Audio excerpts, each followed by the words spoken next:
Guys, just a trade I was looking at on Say. We had some really nice signals pop up on Say, and it's been very, very consistent. So the price was dropping down. Obviously, we had this massive sell-off, and then we had our first bright green indicator. And over on the legend, if you see here, it says uptrend.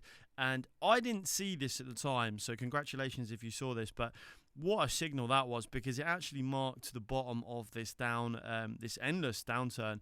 And, it's very dangerous trying to catch a falling knife. I used to, before I added this new section, I used to actually wait for these buy signals from the SMC bot. But these green ones are nailing some of these bottoms. And they're really nice because you can just set a stop loss just below, enter your trade. Hey, if you hit your stop, you're only risking a small amount. But if you win, obviously, as we know, the rest is history. That returned huge. It was a huge move. I think it went up almost 100% move. Then we had this yellow signal. So the yellow signals indicate potential downtrends, and that absolutely nailed the downtrend too. So if you took a short position there with a stop loss just above, you'd have absolutely nailed it. And then we had the confirmation sell signal from the SMC bot, and we continued to move down further. Now, I didn't see this buy signal here. I did not see this buy signal. I wish I did, because this was a massive move again. And then we went into another yellow candle. So I really like it. It's not always this consistent, but I really like charts where we have this consistency. Now, what happens when you usually get these buy signals is you push to the upside, and then you always, well, most of the time, you'll come down for a correction. And it's trying to work out, if we're going to continue to push higher here, we are in an uptrend, so I'm looking for support, right? And I use this SMC daily. When you break through it and you turn into a buy signal, it flips into support until proven otherwise, right? So I ideally want to be taking longs when we come down to that support. And we're getting very, very close. I think it's around 23 cents.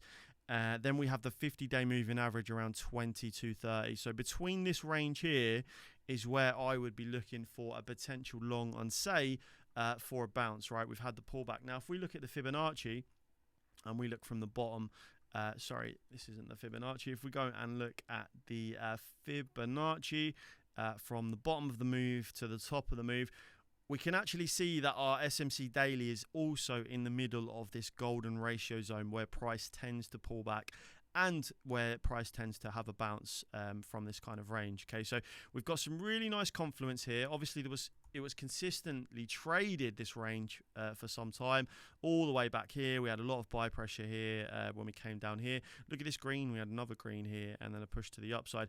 I will say these pushes to the upside have been short-lived on Say. So, we had a nice push here. We had a nice push here, short-lived.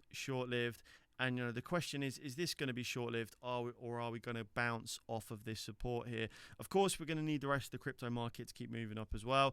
Bitcoin comes down. Altcoins tend to come down. But for now, it's a pretty low-risk trade for me. If we come down here, I'll take a long position and I'll set a stop loss just below and hopefully try and look for a bounce and a push back to the upside. That's it for now, guys. If you